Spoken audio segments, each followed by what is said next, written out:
आता आम्ही जातोय थेट लीलावती रुग्णालयाबाहेर आमचे प्रतिनिधी अमेय राणे आहेत। त्यांच्याकडनं आपण सैफ अली खान यांच्या प्रकृती संदर्भामध्ये आणखीन काही अपडेट आहे काय पाहूया। अमेय, आणखीन कुठल्या पद्धतीची माहिती डॉक्टरांकडनं मिळते का त्यांच्या ऑफिशियल स्टेटमेंट नंतर?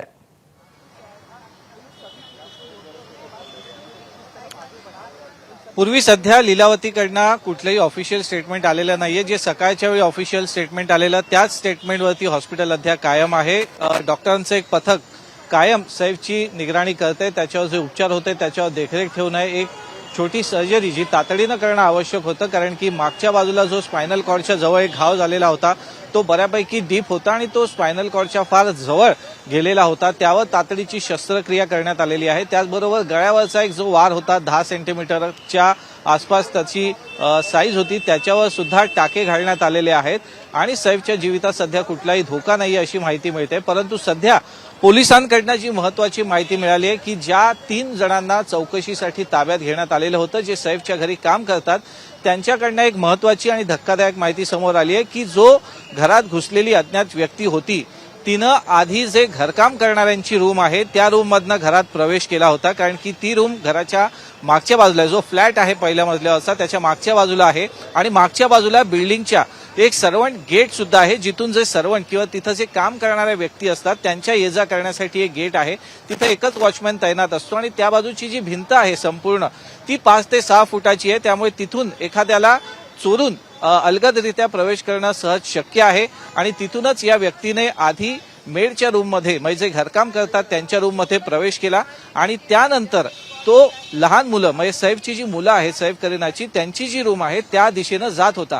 परंतु तातडीनं जेव्हा त्यांच्या घरकाम करणाऱ्या बाईला याची जाणीव झाली, कुणकुण लागली आणि ती जागी झाली आणि तिने त्या व्यक्तीला पकडलं आणि त्याच्याकडे चौकशी करण्याचा प्रयत्न केला। तिचा हा आरडाओरडा ऐकून बाजूच्याच रूममध्ये असलेला सैफ अली खान तातडीनं तिथं दाखल झाला आणि त्यानं त्या इसमाला पकडण्याचा प्रयत्न केला आणि याच झटापटीत त्या इसमानं आपल्या जवळील तीक्ष्ण हत्यारानं सैफ अली खान वरती जे 6 वार केले आणि त्यानंतर जे पुढचं नाट्य घडलं हे आपल्याला माहिती आहे। परंतु ही जी माहिती पोलिसांना मिळालेली आहे त्यानुसार त्या अज्ञात व्यक्तीनं आधी घरकाम करणाऱ्यांच्या घराच्या खिडकीतनं तिथून प्रवेश केला, त्यानंतर तो फ्लॅटमध्ये आला आणि त्यानंतर इतर रूममध्ये जाण्याच्या प्रयत्नात असताना सैफने स्वतः त्याला पकडलं आणि त्या झटापटीत सैफ अली खान जखमी झालेला आहे।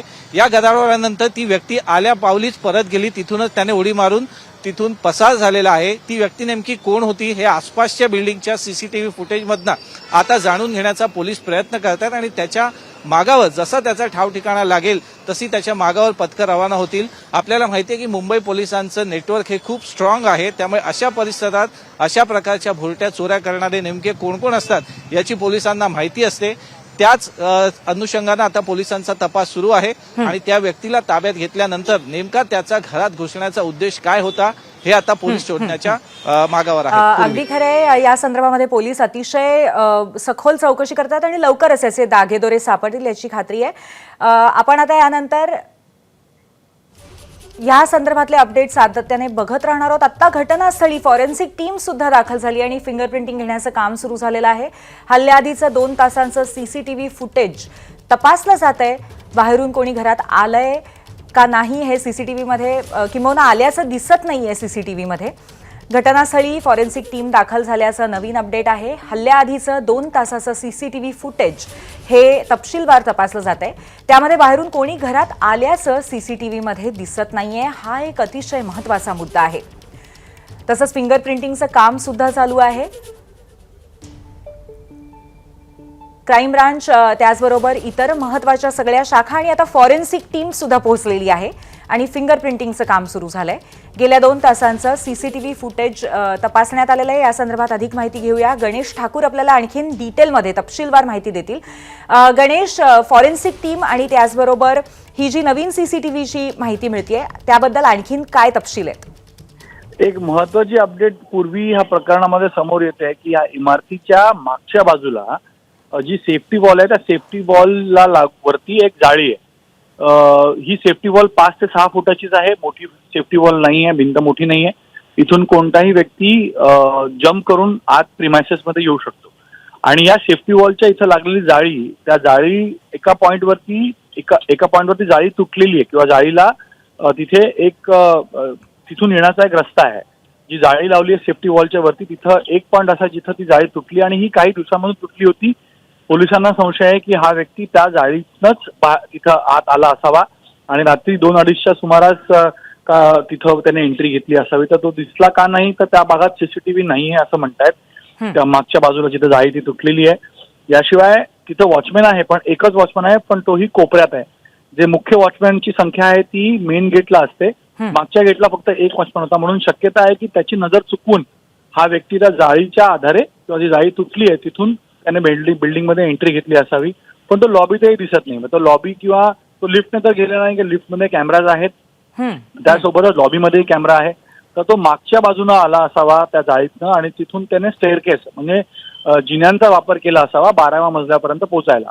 आता ह्या व्यक्तीनं घरातही एंट्री घेतली नाहीये, कारण घराची सुरुवात होते ती त्या मोलकरीणच्या कमऱ्यातून किंवा पहिला कमरा हा रूम जी आहे ती मोलकरीणची आहे. तर तिथून तो आधी गेला. त्याला लागूनच पुढे लहान त्यांच्या मुलांचे रूम्स आहेत, बेडरूम्स आहेत. तर हा व्यक्ती त्या मोलकरीणीच्या कमऱ्यात जवळ गेल्यानंतर तिथं या दोघांमध्ये झटापट झाली. त्याने मोलकरणींवरती हल्ला करण्याचा प्रयत्न केला. ते पाहून सैफ अली खान तिथे मध्यस्थी करायला गेले आणि मध्यस्थी करताना त्यांच्यावर त्याने हल्ला केला असा आहे. पण नंतर तो तिथूनच पळून गेला. सैफ अली खानला दुखापत झाल्यामुळे घरचे लोक सैफ अली खानकडे गेले. त्यांना डॉक्टरकडे नेण्याचा त्यांचा प्रयत्न झाला. सगळ्यांचं लक्ष हे सैफ अली खानवर गेल्यामुळं हा जो व्यक्ती घरात शिरला होता तो तिथून पळून गेला. आता हा ओळखीचा व्यक्ती आहे का? मोलकरीणवर हल्ला करण्यासाठी तो का आला होता? हेच घर त्याने का निवडलं? त्याला इथली जाळी तुटली आहे तर तिथून तो आला असेल, त्याला हे कसं माहिती होतं? असा रस्ता त्याला कुठून माहिती पडला जिथून तो कोणाच्या नजरेत येणार नाही किंवा सीसीटीव्ही कॅमेऱ्याच्या नजरेतून तो वाचू शकतो? या सगळ्या बाबी अशाच व्यक्तीला माहिती असू शकतात जो त्या बिल्डिंगमध्ये आयदर काम करत होता किंवा त्या बिल्डिंग त्याला पूर्ण माहिती आहे. हा व्यक्ती जो कोणी आहे तो तिथं कामाला असावा किंवा त्यानं तिथं त्या बिल्डिंगची त्याला संपूर्ण माहिती आहे हे याने स्पष्ट होत आहे.